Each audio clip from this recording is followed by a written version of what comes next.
राधे राधे, हरे कृष्णा। आज हम पितृपक्ष की महान कथा, बहुत ही चमत्कारी कथा सुनने जा रहे हैं। कहा जाता है कि इस कथा को सुनने से समस्त प्रकार के पितृदोष समाप्त होते हैं। इस कथा का ध्यान पूर्वक सुनने, श्रवण मात्र करने से मनुष्य के कोटि कोटि पाप नष्ट होते हैं और जो उसे अपार धन संपत्ति, सुख समृद्धि प्राप्त होती है। पितरों की कृपा से उसके सभी दुख दोष समाप्त होते हैं और जीवन में सुखी जीवन प्राप्त होता है। ये महान कथा भगवान श्री कृष्ण ने गरुड़ जी को सुनाई है। आइए सुनते हैं इस कथा को। मेरे प्रिय भक्तजनों, एक समय की बात है, परीक्षित राज गरुड़ अपने मन में जिज्ञासा लिए हुए भगवान श्री कृष्ण के पास आते हैं और उन्हें प्रणाम करते हुए कहते हैं, हे प्रभु, पितृपक्ष में पितरों की पूजा करने से कौन सा फल मिलता है? पितृपक्ष के दौरान पितरों की शांति के लिए कौन से उपाय करने से कौन से उपाय करने चाहिए? भगवान श्री कृष्ण कहते हैं, हे गरुड़, तुमने आज उत्तम प्रश्न किया है। तुम्हारे इस प्रश्न में समस्त मनुष्य जाति का कल्याण छुपा हुआ है। जो मनुष्य अपने पितरों को संतुष्ट करता है, उसके समस्त दोष दुख समाप्त होते हैं। पितरों की पूजा करने से मनुष्य को अपने पूर्वजों का आशीर्वाद प्राप्त होता है। इस विषय में एक अप्सरा और एक ऋषि की प्राचीन कथा कही जाती है, जो मैं आज तुम्हें सुनाता हूँ। इस कथा को श्रवण करने से तुम्हें तुम्हारे सभी प्रश्नों के उत्तर मिल जाएंगे। इसीलिए हे गरुड़, तुम इस कथा को ध्यान से सुनो। इस कथा को जो भी सुनता है, उसके समस्त प्रकार के पितृदोष का नाश होता है। जो भी इस कथा को सुनाता है और सुनाता है, उसके ऊपर पितरों की कृपा सदैव बनी रहती है। गरुड़ जी कहते हैं, हे प्रभु, आपके मुख से इस कथा को सुनने के लिए मैं बहुत ज्यादा उत्सुक हूँ। कृपया आप मुझे ये कथा सुनाइए। इस कथा का प्रचार अवश्य करूँगा। फिर भगवान श्री कृष्ण गरुड़ जी को पितृपक्ष की कथा सुनाने लगते हैं। इसीलिए दो दोस्तों, प्रिय भक्तजनों, आप भी इस कथा को ध्यान पूर्वक सुनना। सुने, इस कथा के श्रवण मात्र से मनुष्य के सभी पाप और दोष नष्ट होते हैं। उसे पितृदोष से मुक्ति मिलती है, सभी कर्ज उतर जाते हैं, धन धान्य संपत्ति की प्राप्ति होती है तथा सुंदर गुणवान पत्नी की प्राप्ति निश्चित होती है। संतानहीन को संतान प्रदान करने वाली ये कथा अतिशय महान है। पितृपक्ष के दौरान इस कथा का श्रवण प्रत्येक मनुष्य को करना ही चाहिए। इस श्रवण करने से पितृदेव प्रसन्न होते हैं और वरदान देते हैं। श्री कृष्ण कहते हैं, हे गरुड़, प्राचीन काल की बात है, रुचि नामक एक राजा थे, जो संसार की माया मोह को छोड़कर निर्भय होकर ब्रह्मचर्य का पालन करते हुए निरय भाव से पृथ्वी पर विचरण करने लगे और उन्हें संसार की सभी खुशियों भोगों को त्याग कर दिया। उन्होंने घर में रहना भी छोड़ दिया था। एक बार ही भोजन करते थे और वन में भटकते रहते थे। उन्हें ऐसा वैराग्य धारण किया हुआ था, देखकर उनके समस्त पितृगण अत्यंत दुखी हो गए। अपने वंश को इस प्रकार से वंश को नष्ट करता हुआ देखकर उन्हें भय लगने लगा और उन्होंने सोचा कि वे इसमें चलकर अपने वंशज से मिल लेंगे और उसे वैराग्य का त्याग करने के लिए कहेंगे। फिर एक दिन जब ऋषि रुचि ध्यान मगन में होकर तपस्या कर रहे थे, तो उसी समय उनके समस्त पितृगण उस स्थान पर प्रकट हुए। जब ऋषि रुचि ने अपनी आंखें खोली तो उन्होंने 4 दिव्य आत्माओं को अपने सामने खड़ा देखा। उन्हें देखकर वे आश्चर्यचकित हो गए और उन्हें प्रणाम करते हुए कहने लगे, हे महान आत्माओं, आप कौन हैं और किस कारण से आप मुझे दर्शन देने के लिए पधारे हैं?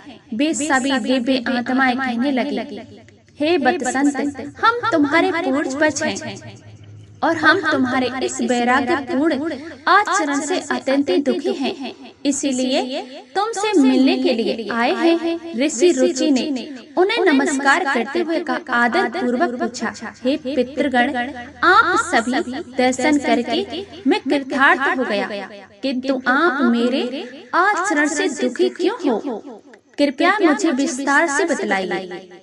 मुझसे ऐसी कौन सी भूल हो गई है जो मेरे पूर्वज मुझसे असंतुष्ट हैं, दुखी हैं?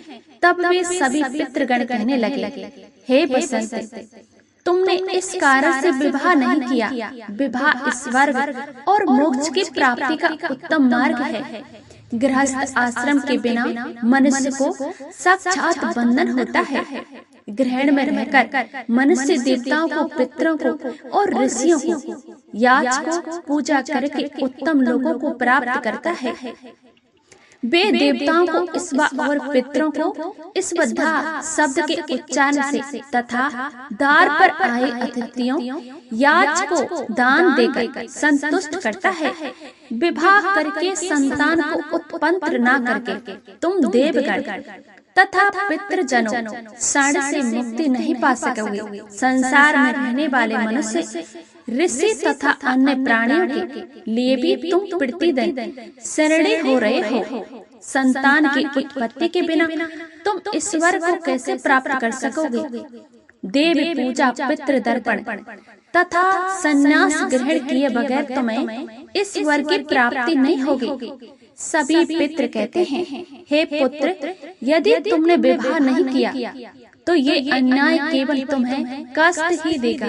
मरने के बाद तुम्हें नरक की प्राप्ति होगी और अगले जन्म में भी कष्ट भोगोगे। फिर रुचि ने अपने पितरों के कहा, ये पितरों, जीवन में विवाह करना अत्यंत दुखदायक है। इससे पाप का संग्रह होता है और अंतकाल ये अधोगति प्रदान करता है। इसी विचार से मैंने स्त्री के साथ विवाह नहीं किया है। स्त्री संग परिग्रह करने से मुक्ति नहीं मिलती है। जो व्यक्ति अविवाहित रहकर भी प्रतिदिन विद्या ग्रहण करता है और ज्ञान के अमृत में अपनी आत्मा को निर्मल करता है, वे मेरे लिए श्रेष्ठ है। विद्यमानों अनेक प्रकार के संसारिक कर्मों का वर्णन किया है। इसलिए मनुष्य जो अपने इंद्रियों पर संयम रखकर तत्वन ज्ञान के जल से आत्मा को शुद्ध करना चाहिए। फिर पितरों ने कहा, हे बसंत, इंद्रियों को बस में रखकर ज्ञान के द्वार आत्मा को निर्मल करना चाहिए। तुम्हारा ये कथन उचित ही है, किंतु ये कल्याण का मार्ग नहीं है। जिस पर तुम चल रहे हो, यज्ञ, तप और दान के द्वार अपने मंगलम को दूर करते हुए फल की प्राप्ति काम से रहित जो शुभ और अशुभ कर्म हैं, वे बंधन के कारण नहीं होते हैं। जो पूर्व का कर्म है वे भोग से नष्ट होता है। पूर्व जन्म का जो पुण्य कर्म है वे सुख दुख भोगने से निरंतर नष्ट होता रहता है। फिर ऋषि रुचि ने कहा, हे पितामह, वेदों में कर्म मार्ग के प्रतिपादन द्वारा अविद्या और माया की पुष्टि की गई है। इसलिए आप मुझे विवाह करने के लिए क्यों प्रेरित कर रहे हैं? विवाह करके मेरा अनिष्ट ही होगा। पितरों ने कहा, बसंत, कर्म द्वारा जो कुछ भी किया जाता है वे अविद्या है। यह सत्य है, किंतु विद्या प्राप्त करना भी एक प्रकार का कर्म है। शास्त्रों में जो विहित कर्म सज्जन पुरुष उनका उल्लेखन नहीं करते हैं, उसी से मोक्ष की प्राप्ति होती है। शास्त्रों में पुरुष को विवाह करने की आज्ञा दी गई है। विवाह न करने पर जो पुरुष से मुक्ति नहीं मिलती है, संतान के बिना उसे मोक्ष नहीं मिलता है। संतान के द्वारा किए गए शरण कर्म से ही उसे मोक्ष मिलता है। इसीलिए हे पुत्र, तुम विधि पूर्वक विवाह करो। विवाह न करने से तुम्हारे सभी कर्म भी नष्ट हो जाएंगे और तुम विफलताओं को भी प्राप्त करोगे। यदि हमारा वंश नष्ट हो जाएगा तो हमारी आत्माएं तिरपंत ही रहेंगी। अपरंत्र ही रहेंगे। विवाह करके संतान उत्पन्न करके ही तुम अपने पितरों को संतुष्ट कर सकेंगे। श्री कृष्ण जी हे गरुड़ इस प्रकार से अपने पितरों के वचन को सुनकर रुचि को बड़ी ही गिलानी हुई। उन्हें विवाह करने का निश्चय किया। फिर ऋषि रुचि ने अपने पितरों से कहा, हे पितृगण, अब तो मैं बूढ़ा हो गया हूँ, कौन मुझे अपनी कन्या प्रदान करेगा? वैसे भी मुझे जैसे वृद्ध व्यक्ति के लिए विवाह करना अत्यंत कष्ट साध्य है। फिर पितरों ने कहा, हे बसंत, यदि तुम हमारे वचनों का पालन नहीं करोगे तो निश्चित ही हम सभी पितरों का पतन हो जाएगा और तुम्हारी अधोगति हो जाएगी। इतना कहकर सभी पितृगण अदिष्ट को हो गए। श्री कृष्ण कह रहे हैं, हे गरुड़, पितरों के द्वारा ऐसे वाक्य सुनकर ऋषि रुचि मन ही मन अत्यधिक व्याकुल हो उठे। अपने पितरों की मुक्ति के लिए विवाह करने का विचार करते हुए वे कन्या की खोज में पृथ्वी लोक पर गए। विचार करने लगे, किंतु उन्हें कहीं भी कन्या की प्राप्ति नहीं हो सकी। अपने पितरों के वचनों को बार बार मन में सोचते रहे। चिंताग्रस्त होकर सोचने लगे, मैं क्या करूं, कहां जाऊं? मेरे पितृगणों की मुक्ति दिलाने के लिए कौन सी स्त्री मुझसे विवाह करेगी? इस प्रकार देर तक विचार करने के बाद ऋषि रुचि ने ब्रह्मादेव की तपस्या करना शुरू कर दिया। ऋषि रुचि ने 100 वर्षों तक एक वन में घोर तपस्या उत्पश्चात जग पिता ब्रह्मा ने उन्हें दर्शन दिया और कहा, हे रुचि, तुम्हारी तपस्या से मैं बहुत ही प्रसन्न हूँ। तुम्हारी जो भी अभिलाषा है उसे प्रकट करो, मैं अवश्य पूर्ण करूँगा। तब ऋषि ने महादेव को प्रणाम किया, ब्रह्मादेव को प्रणाम किया और कहा, परम पिता, मेरे पितरों ने मुझे संतान उत्पन्न करने के लिए कहा है, किंतु इस समय मुझसे विवाह के लिए कोई कन्या दिखाई नहीं पड़ रही है। इसीलिए कृपया आप मुझे कन्या प्रदान करें, जिससे विवाह करके संतान प्राप्त कर सकूं। इस पर ब्रह्मादेव ने कहा, हे पितृ, तुम संसार के प्रजापति हो, आ जाओगे, तुम्हारे द्वारा प्रजा की सृष्टि होगी। तुम्हारे पितृ कहाँ हैं कि तुम्हें स्त्री से विवाह करना चाहिए? इस अभिलाषा को मन में रखते हुए तुम्हारे पितरों की पूजा करनी ही चाहिए। वे प्रसन्न होकर तुम्हारी इस कामना को पूर्ण करेंगे और तुम्हें उत्तम स्त्री की प्राप्ति होगी। इस प्रकार कहकर ब्रह्मादेव अंतर्ध्यान हो गए। ब्रह्मा जी के वचन को सुनकर ऋषि रुचि ने पुण्य अपने पितरों को प्रसन्न करने का निश्चय किया। फिर ऋषि नंदी के वहां तट पर पहुंचते हुए एकांत में उन्होंने अपने पितरों का दर्पण करके उन्हें संतान किया, सतपंत्र किया और पितरों का दर्पण करके उन्हें सतपंत्र किया। उत्पश्चात आग्रचित होकर वे शक्ति पूर्वक अपने पितरों की स्तुति करने लगे। श्री कृष्ण कहते हैं, गरुड़ ऋषि रुचि ने अपने पितरों के लिए इस स्तुति उसे प्रत्येक मनुष्य को ध्यान से सुनना चाहिए। ये स्तुति सब दुखों और दोषों को नष्ट करने वाली, जो केवल एक बार इस स्तुति के सुनता है उसके अनेक पाप नष्ट हो जाते हैं, उससे पितरों को आशीर्वाद प्राप्त होता है। इसलिए तुम इस स्त्री को ध्यान से ही सुनो, तभी ये कथा सुनने का फल तुम्हें प्राप्त होगा। महात्मा रुचि इस प्रकार स्तुति करने लगे, जो अधिदेवता के रूप में विद्यमान रहते हैं और जो श्रद्धा के अवसर पर देवताओं से इस बंदा द्वारा प्राप्त किया जाता है, उनके सभी पितृगणों को मैं नमस्कार करता हूँ। इस वर्ग संबंधित महर्षिगण मुक्ति भुक्ति मुक्ति की कामना से मानसिक श्रद्धा द्वारा जिन्हें भक्ति पूर्वक तर्पण करते हैं, उन सभी पितरों को मैं प्रणाम करता हूँ। अग्नि इस बाद बरसद आज्य और सोमपति गण है, वे सभी इस श्रद्धा में मेरे द्वारा सतपंत्र होकर तिरुपति को प्राप्त करें। अग्नि इस बाद पितृ मेरे पूर्वज दिशा की रक्षा करें। बरसंत नामक पितृगण सरपंदा मेरी दक्षिण दिशा रक्षा करें।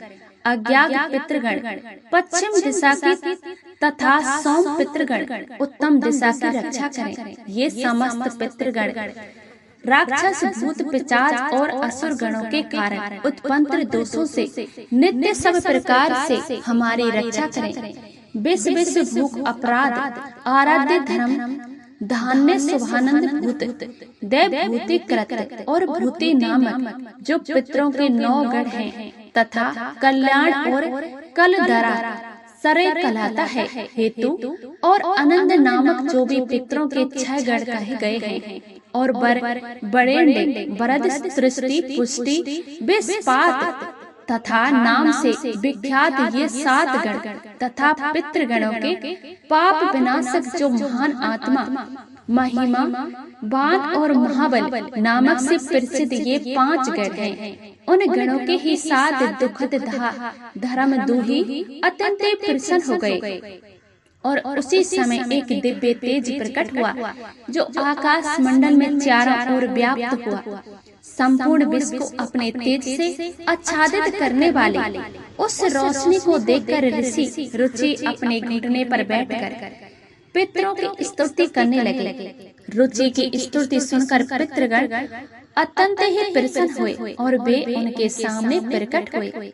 रुचि ने पुष्प गंध और अनूले पदार्थों का उन्हें निवेदन किया था। सभी पितर उन्हें धारण करके उनके सामने प्रकट हुए। रुचि ने भक्ति पूर्वक हाथ जोड़कर अपने पितरों को प्रणाम किया और निवेदन किया। प्रसन्न होकर पितरों ने कहा, हे पुत्र, तुम्हारी इस स्तुति से हम अत्यंत प्रसन्न हुए, इसलिए अब तुम्हारी जो भी कामना हो वे निष्कोच होकर करो।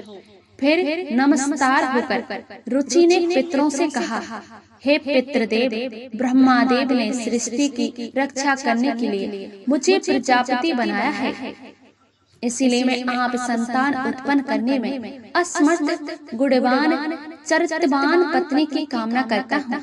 फिर पितरों ने कहा, हे वत्स, इसी स्थान पर सभी इस गण तुम्हें उत्तम मनोरमा पत्नी की प्राप्ति होगी और उसी से तुम्हें पुत्र होगी। हे रुचि, वह पुत्र बुद्धिमान और बलशाली होकर रोच नाम से तीनों लोकों में ख्याति प्राप्त करेगा।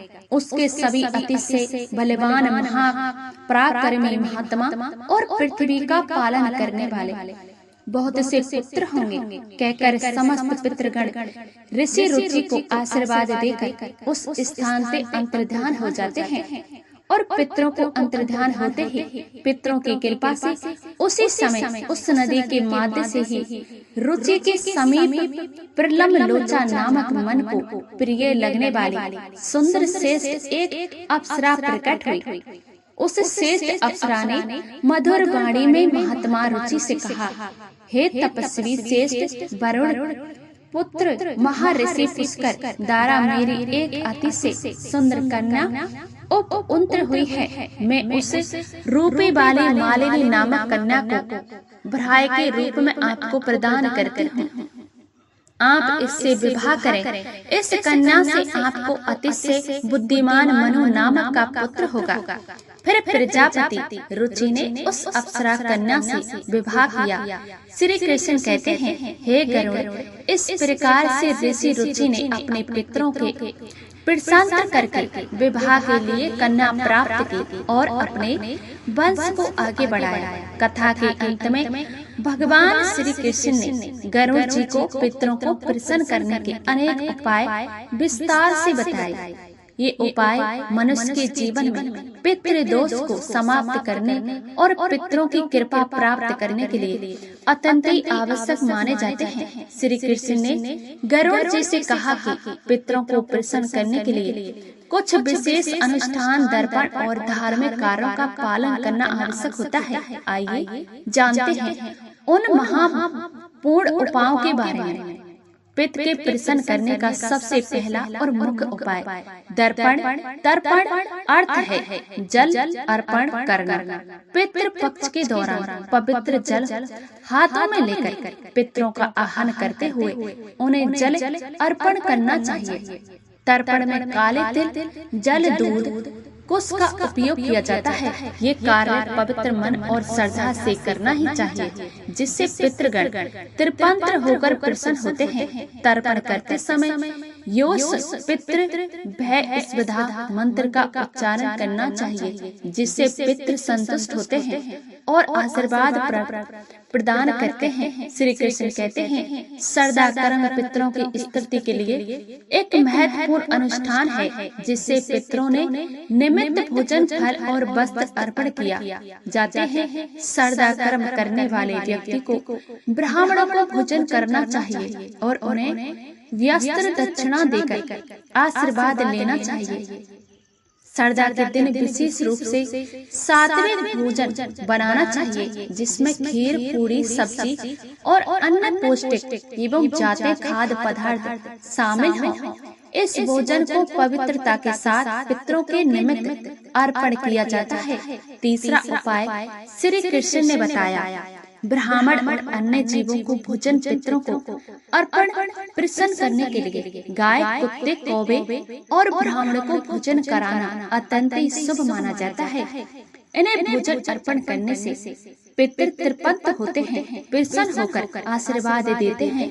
विशेष रूप में श्रद्धा के बिना गाय को हरी घास और रोटी खिलाना और कौवे को चावल व खीर खिलाना शुभ माना जाता है। इन कार्यों को करने से पितरों की कृपा प्राप्त होती है और पितरों से दोष मुक्ति मिलती है। श्री कृष्ण कहते हैं, पीपल और तुलसी के वृक्ष की पूजा करना पितरों को प्रसन्न करने का महत्वपूर्ण उपाय है। पीपल का वृक्ष पितृगणों का निवास स्थान माना जाता है और तुलसी का पौधा देवी लक्ष्मी का प्रतीक होता है। श्रद्धा के दिन पीपल और तुलसी की पूजा करके पितरों को तृप्त किया जा सकता है। पीपल के वृक्ष के नीचे दीप जलाने से पितृगण प्रसन्न होते हैं और परिवार को सुख समृद्धि का आशीर्वाद देते हैं। भगवान श्री कृष्ण ने गरुड़ जी को बताया कि जो व्यक्ति पितृ दोष से पीड़ित होता है, उसे गाय या अन्य पवित्र तीर्थ स्थानों पर जाकर पिंडदान करना ही चाहिए। जी पिंडदान करने से पितृ संतुष्ट होकर मोक्ष को प्राप्त करते हैं और वंशजों को आशीर्वाद देते हैं।